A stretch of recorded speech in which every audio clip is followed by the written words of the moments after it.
Super League is back. Ingle hits it! Stunner! The beginning of 2020 in January, February was a super exciting time. We had just come off the back of the Women's World Cup, which had a record 1 billion TV viewers worldwide. You had league numbers on the rise, attendances were up by over 200%. We came into the year thinking that there was a lot of positivity. For Manchester City. We just started to hit a bit of form and we were looking forward to seeing how the rest of the season panned out. We felt that we had a good enough squad to go as far as we could go. Rayton, how about that? Everyone was in a really good frame of mind coming back into the league after, Christmas break and wanting to get going again. So I think everyone was really positive and really looking forward to it. Chelsea and Man City were really the two teams that were at the top of the league at the beginning of the year. The Arsenal game was Nick Cushion's last game, and for us to win and give him the send-off that he deserved was a massive win for all the girls. Sam Kerr is one of the biggest names in the women's game. The Australian striker has signed for Chelsea. I think she came with a lot of pressure, coming in as a massive transfer. For women's football in this country, it was a huge step in terms of signing a player like that.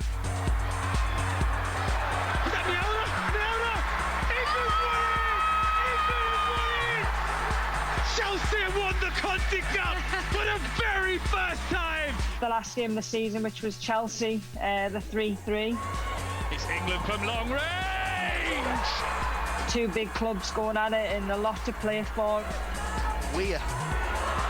Owen Hemp! She's done it! And it's 3-3 at the Academy Stadium. I think we felt that we did enough to win, but unfortunately we didn't and end up with a draw. All English and Scottish football matches are suspended because of the impact of coronavirus. All sport got suspended, and then we had to try and work out whether we could come back and when we could come back. And I think we particularly found it difficult to find at short notice the sorts of resources needed in terms of testing the players. Literally within days we stopped training and was waiting for more of an outcome onto how the season would continue or maybe not continue. But I remember at that stage it was like, you'll just be having 1 or 2 weeks off and then we'll be back, like it'll all be under control. I think some of the girls struggled a bit at first. For me, I realised how important it is having people around you, and sitting in your house all day is not the best thing for you. I think in them first 2 weeks you miss football so much. All footballers like is a routine, and that's what we're so used to, is people telling us where to be, what to wear, whatever it might be. To have that licence to do that yourself was a bit strange. We really saw a massive shift and see football take a back seat to something that was affecting the whole world. Some people felt that football should keep going. Some people were commenting that how can you think of football in a time where people are dying and there's the seriousness of a pandemic affecting everyone globally. To hear that the Olympics was called off was disappointing. I think obviously the age that I am, it was something that I wanted to be involved in, but I couldn't change that. It was all about focusing on just staying fit and healthy and making sure I could use the time that we had to be an even better player and to make sure when that opportunity comes, which is hopefully in 2021, that I'm ready to go and ready to be selected. Being captain of the club, you get involved in a lot of phone calls and a lot of Zoom calls between the FA and the clubs. We knew that there was a potential project restart for the Premier League, and we knew the lengths that they had to go through to guarantee that everybody was safe enough to play football, and that was pretty much the length of the conversation that we had as captains and as a league, was can we ensure that no matter who you play for, everybody's looked after. And then they actually rewrote the fixture list as if we'd been going back in like a month and a half, and it got to like a week before the game and we were like, we're still not back in training, so how is that game going to go ahead? There was real nervousness about whether we should come back and put those players and staff back in that environment, and in the end, we all agreed collectively together that we thought the best thing to do was terminate the season. Now, the Women's Super League and the Championship seasons were ended with immediate effect yesterday, meaning all women's football for the 2019-2020 season has now been cancelled. Chelsea are champions of the Women's Super League, albeit in the strangest of circumstances. We were lucky enough that we obviously got given the title, but it was obviously we couldn't celebrate with each other, we couldn't enjoy that moment together, so it probably kind of felt for the girls that we just just kind of, oh yeah, thanks, and then we just moved on a little bit. The FA finalised the league table on a points per game basis, meaning Chelsea jumped above Manchester City, who were topped by a point in March before the coronavirus shutdown. Between Manchester City and Chelsea, we knew there was 0.1, whatever it was, points between both of us, and which allowed Chelsea to win the league. So in that sense, it was disappointing. I think it was a fair decision. I think Chelsea, being unbeaten up until then as well, they deserved the title. But one of the other things that I would argue is that a team that wins a championship and titles is a team that can consistently over an entire season win matches, and that was something that we weren't able to see.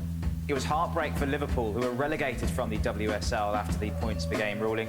What Liverpool didn't get was the chance to play a full season and to play all of the teams and to pick up all the points that they potentially could have. So I think, I would say it's fairer to say that Chelsea and Man City were the top two teams. I would say it was a little bit more unfair or a little bit harder for Liverpool to take that relegation spot.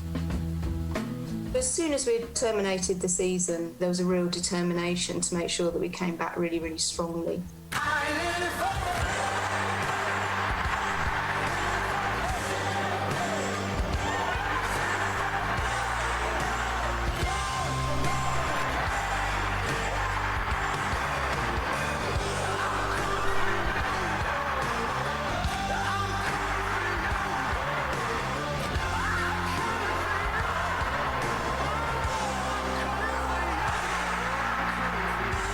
It's been the strangest of times in English football, but today we launch a new season with an historic occasion. For the very first time, the Women's and Men's Community Shield will be played on the same day in the same place. Welcome to Wembley for the WSL champions Chelsea up against Manchester City. The excitement that had been building for the lack of play for the 6 months that they hadn't been able to really meant that the kickoff of the season was pretty cool.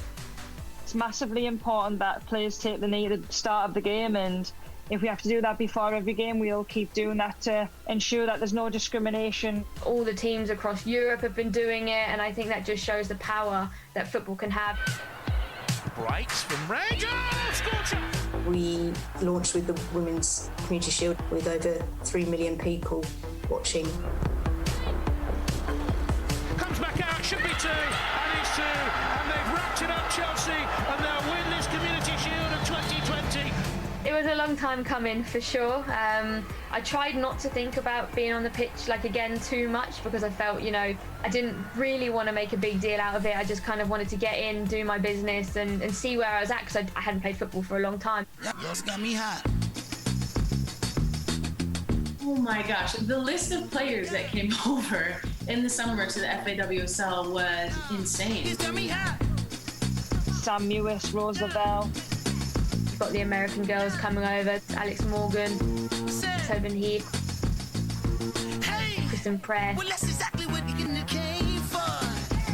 I think the league's done really well to be able to attract some massive names and also some massive talent. So hard to be doing what you really meant for. Lucy Bronze, Alex Greenwood, Pernilla Harder. These are top players. Even in Aston Villa coming into the league with Anita Asante joining the team, Birmingham City had Rachel Corsi. Reading have obviously signed big names in. Jess Fishlock, she's really added to their goal tally too. So I think all over the league is just completely strengthened and is becoming one of the strongest leagues in the world. It's really exciting to be a part of, because you know now that some of the best players in the world, they want to come and play in this league, and they know how competitive it is. Fantastic to have the WSL back. When the first game finally come round, we'd had a 7 or 8 week pre-season, but it had actually been 20-something weeks since we'd played a game. So for our first competitive game, like, everyone was so up for it. And now a minute of applause for the NHS key workers. I think the fact that the fans weren't there was really strange. It was almost surreal. Obviously there was no fans, like, it was nothing that we'd experienced before, but at the same time we were just so ready for it. Vivian Miedema. Unstoppable. Predatory finish. Unbelievable power. Dutch and deadly.